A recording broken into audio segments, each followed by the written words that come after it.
시장과 종목에 대한 정확한 판단을 한 걸음 더 다가보는 마켓맨, 저는 신한투자증권 최진석입니다. 오늘도 지난주 시장을 관통했던 그리고 이번 주 시장을 내다볼 수 있는 이슈들 세 가지 살펴보도록 하겠습니다. 먼저 지난주 시장 그리고 지표와 관련한 얘기부터 한번 해보도록 하겠습니다. 첫 번째 헤드라인, 끝없는 고물가 소비 심리의 직격탄을 맺고 있다라는 내용을 한번 준비를 해봤는데요. 나스닥이 하락하긴 했지만은 지난주에 미국 증시를 돌이켜 보면은 3대 지수 모두 양호한 흐름을 보였다라고 정리를 할 수가 있을 것 같습니다. 하지만은 지난주 금요일장에 좀 하락을 좀 야기했던 지표가 있었죠. 바로 소비 심리와 인플레이션 전망에 대한 지표라고 볼 수가 있을 것 같습니다. 10월달 미시간대 소비심리 지수가 전달 대비 7.5나 떨어지면서 63을 기록을 했는데요. 그러면서 예상치였던 67.4를 큰 폭으로 하회하는 좀 부진한 지표가 나왔습니다. 그리고 전달의 68.1 대비해서도 소비심리 지수가 대폭 좀 하향이 됐음을 알 수가 있었는데요.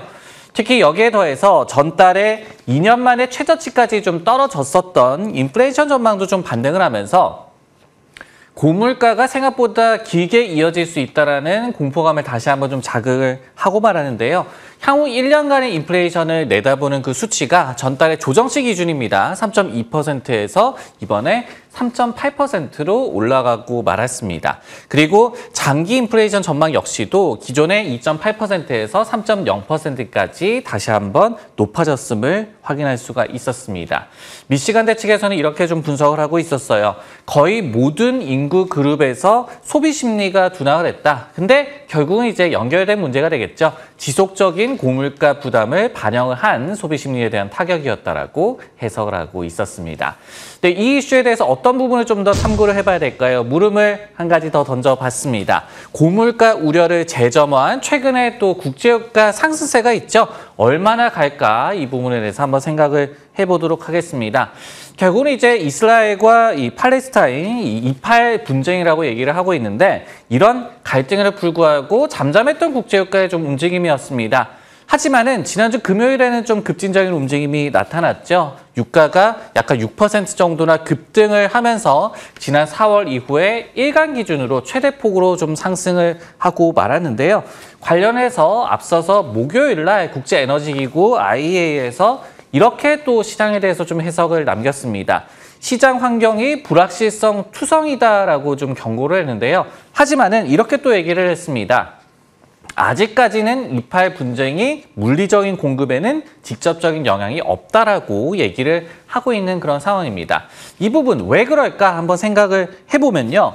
이스라엘과 팔레스타인은 뭐 다들 아시겠지만은 산유국이 아닙니다. 그러다 보니까 직접적인 영향이 아직까지는 나타나지 않고 있다라고도 얘기를 할 수가 있을 것 같은데요. 하지만은 그럼에도 불구하고 이 분쟁의 추이를 저희가 살펴봐야 하는 이유, 공격의 배후가 바로 이제 이란일 경우에 뭐 국제 제재라든지 이런 것들이 가해질 수가 있기 때문에 원유 공급에 차질이 있을 가능성을 저희가 염두를 해봐야 될 것 같습니다.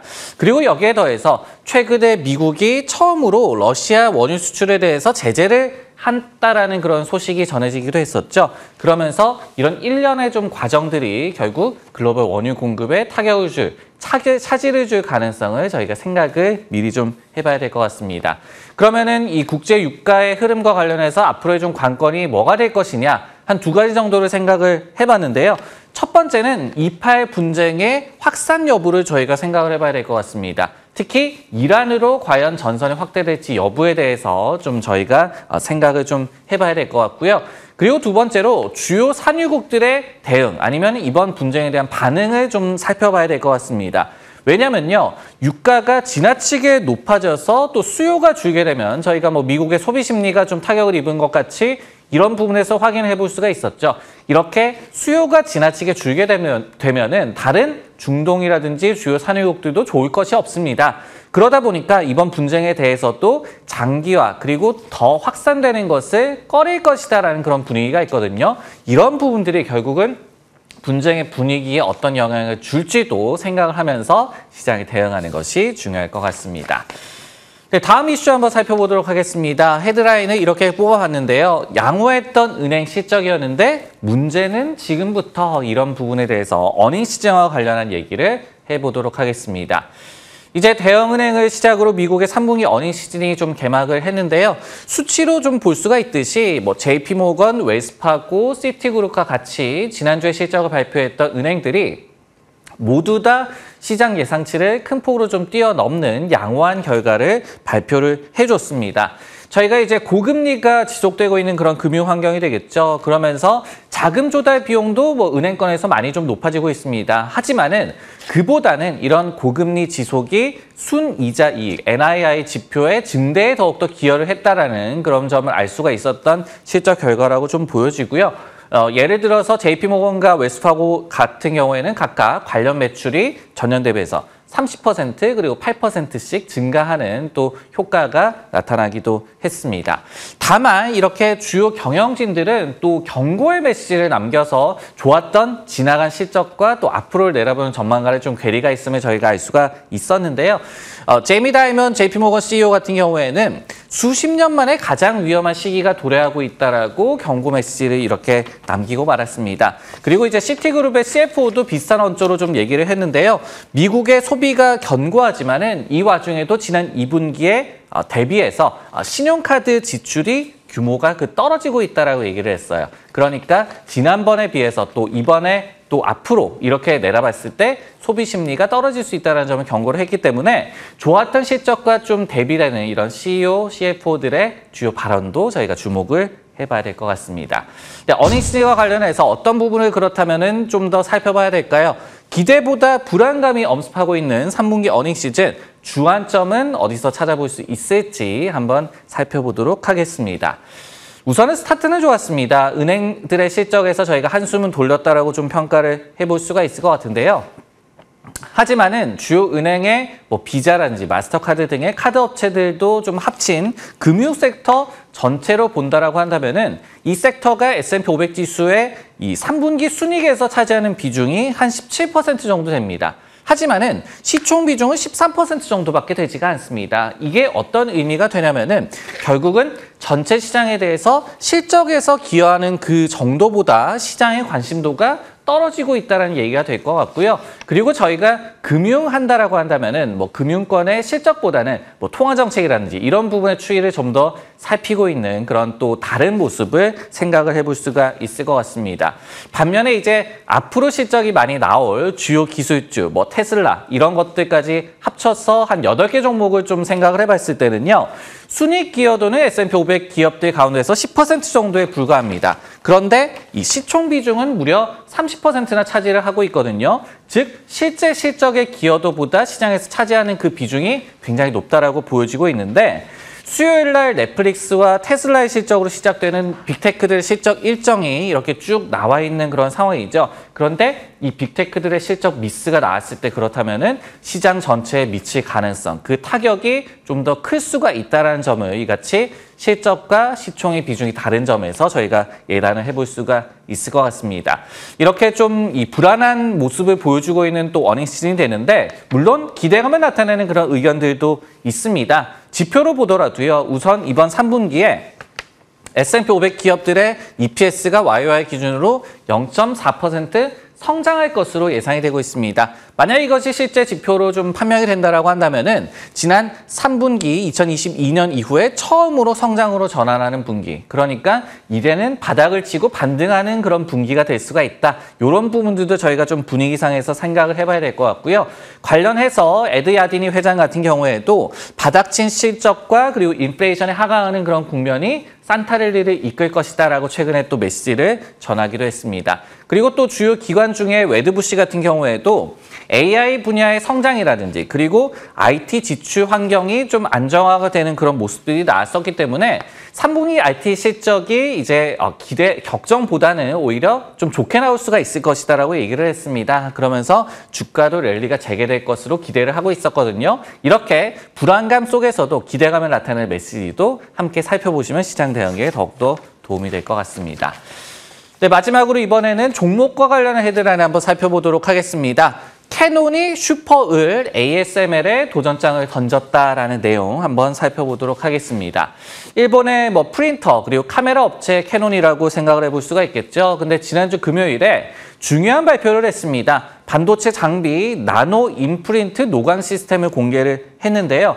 해당 시스템을 좀 살펴봤더니요. 5나노와 공정과 동등한 수준의 이 반도체를 제조할 수 있는 것이 가능한 그런 반도체 장비가 되겠습니다. 그리고 여기에 더해서 최대 2나노까지 축소되는, 그러니까 더 미세 공정에도 적합한 그런 장비로도 발전할 수 있는 그런 잠재력이 있다라고 하는데요. 한번 비교를 해본다면은 애플의 A17 프로 칩 이 이제 3나노로 공정으로 제조가 된다라고 보시면 될 것 같습니다. 그리고 이제 TSMC라든지 삼성전자와 같은 주요 파운드리 업체들 같은 경우에는 모두 오는 2025년에 이제 2나노 공정을 양산을 하겠다, 이렇게 발표를 한 상황이 되겠습니다. 이번에 캐논이 발표한 것은요, 네덜란드 노광 장비 업체인 ASML에 대한 정면 도전이라고 저희가 해석해 볼 수가 있을 것 같은데요.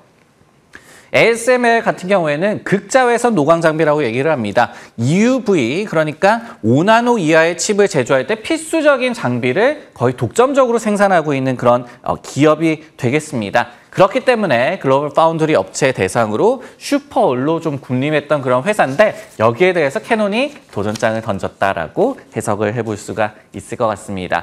어떤 부분을 좀 더 탐구를 해봐야 될까요? 결국은 절대 강자였던 ASML의 아성이 과연 무너지는 그런 이슈일까 한번 판단을 해봐야 될 것 같습니다. 저희가 과거를 한번 복기를 해보면요. 한 20년 전만 하더라도요.